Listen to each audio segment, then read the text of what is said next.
There are babies, and then there are high needs babies. If you have a high needs baby, it starts to feel like you're doing something wrong. My baby put won't let me put her down. She cries all the time. What do you do if you have a high needs baby? So my youngest is now 3 years old, and she was by far my most needy baby. Now that we are this far in, I wanted to give an update. So if you are a mom of a high needs baby, there is a light at the end of the tunnel. I promise there is.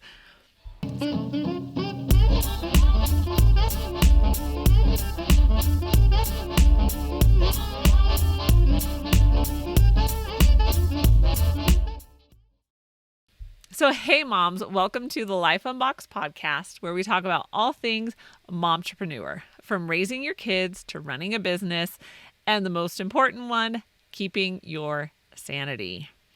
I am Jodie the mom, a successful virtual assistant and homeschool mom of 6 for almost 10 years now.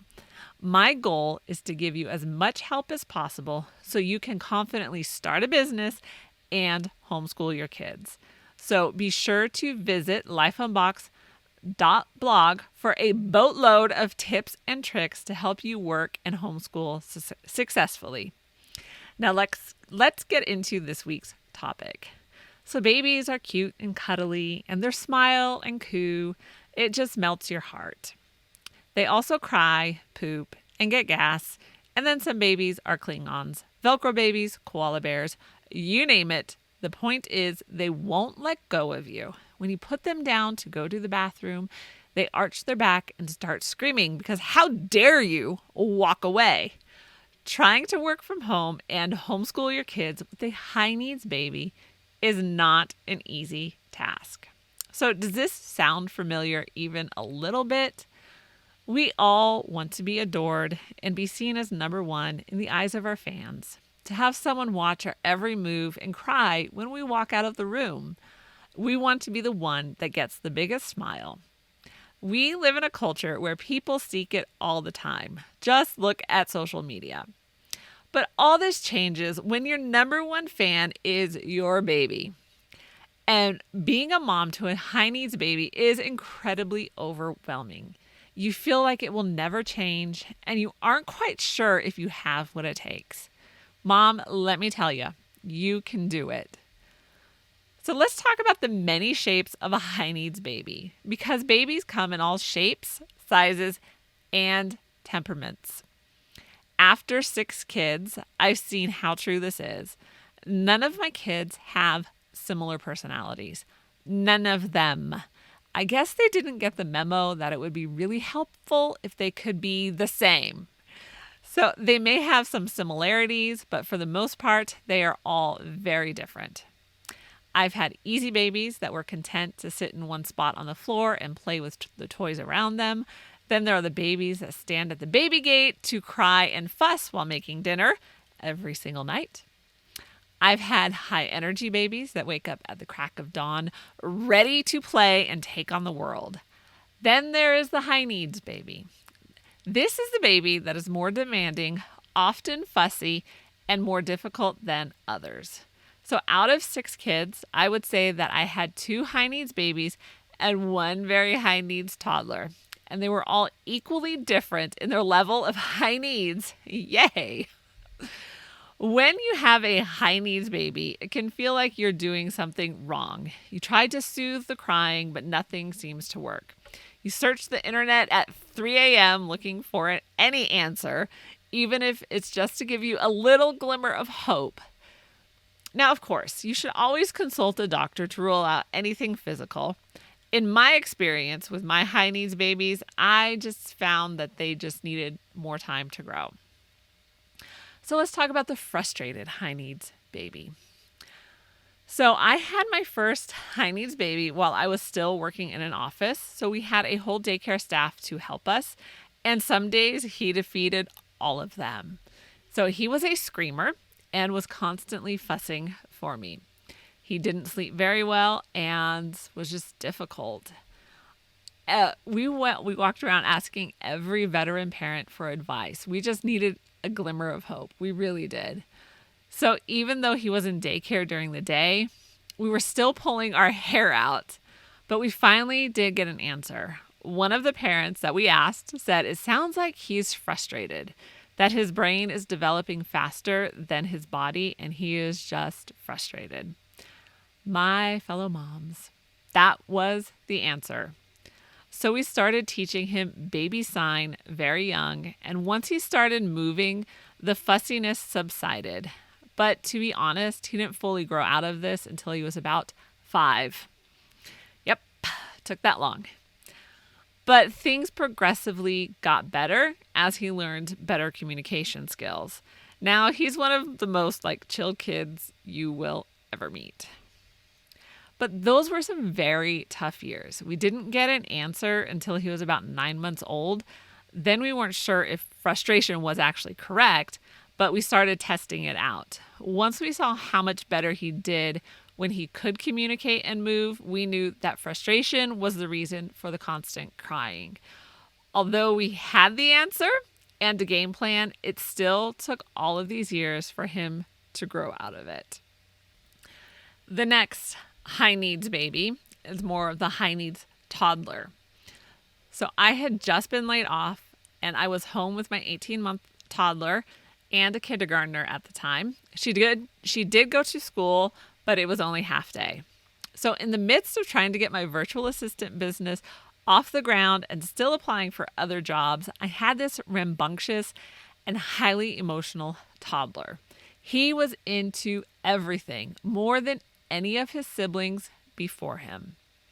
So a high needs toddler is much different than a high needs baby because he can move, run around, and be sneaky. He was no longer in his crib because he kept climbing out of it, so he had free reign in his room during nap time. Yes, he was the one that was walking around the house at midnight one night because he got out of his bed. We did remedy that quickly, but so when I say he was into everything, it is not an exaggeration. He was also frustrated because of a speech delay. So he was extremely high energy, and he still is, and he struggled to communicate. So this was a combination just made for frustration. He was beyond frustrated with not being understood when he talked, and honestly, we were all frustrated too because we couldn't understand him. So this led to a lot of emotional outbursts, mostly from him. Just saying.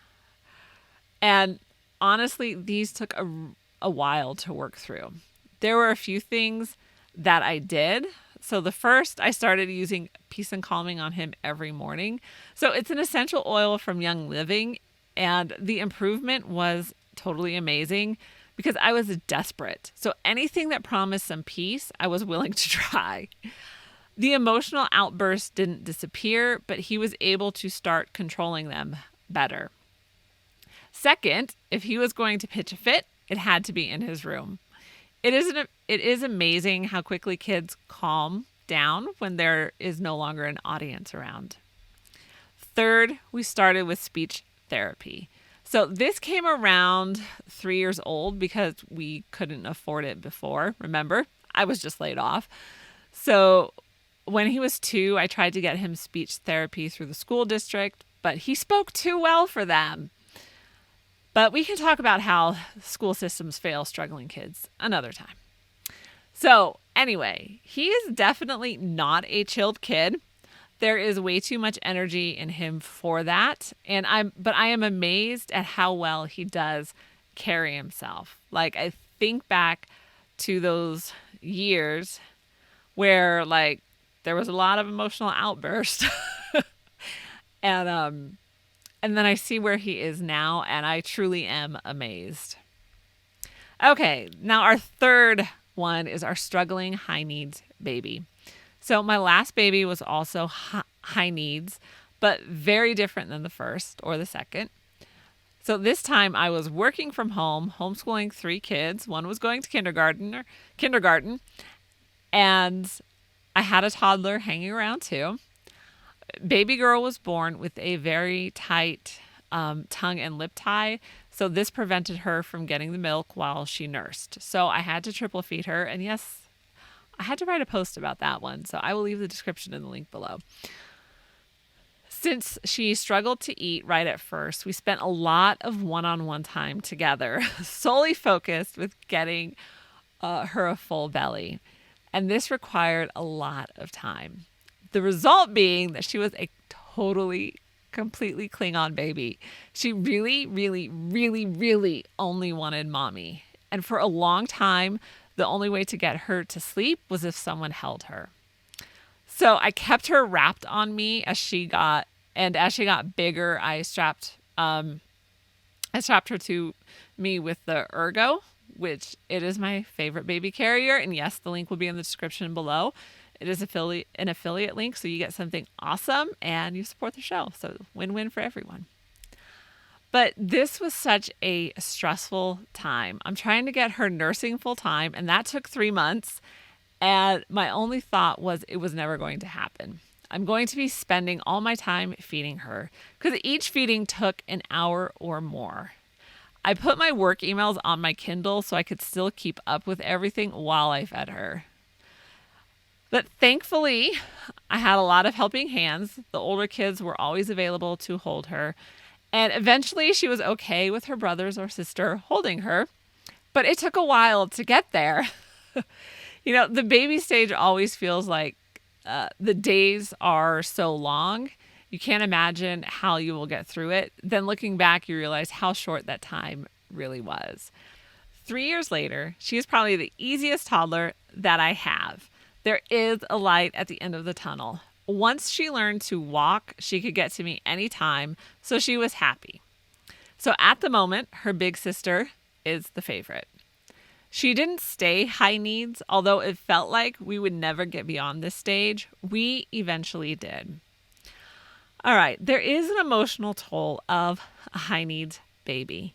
If you have a high needs baby, then you know that it takes a physical and emotional toll on you. If you are the only one that baby is interested in, then you are exhausted all the time. You love your baby. There's no question about that, but it is still really hard. So mom, it is okay to need a break from your baby if you can get it. It is okay to ask for help. Don't let the constant demands of your baby rob you of the joy of this time. But I do understand if it does. So no mom guilt. You have enough on your plate. I know this is not easy because it feels like baby is just sucking all your energy and demanding all your attention. Just remind yourself that this will pass. It won't be like this forever. So enjoy the snuggles and cuddles while you can. Mom, high needs babies can come in all shapes and sizes. It takes a lot out of you. And it can feel like an impossible task. Take it one day at a time. Don't try to look into the future. It will just be overwhelming, and it probably won't be true. So focus on today. If you're working from home with a high needs baby, then you don't want to miss part 2. It is all of my tips and tricks to working from home with a high needs baby, because we all need some of those. I am so glad you joined me today. If you want to help spread the word, be sure to like this video and subscribe to the channel. You can listen to the podcast on Apple Podcasts, Spotify, and wherever you listen to podcasts. Remember to check out the Life Unboxed store for all of your Mom Boss merch. And you can support the show with coffee.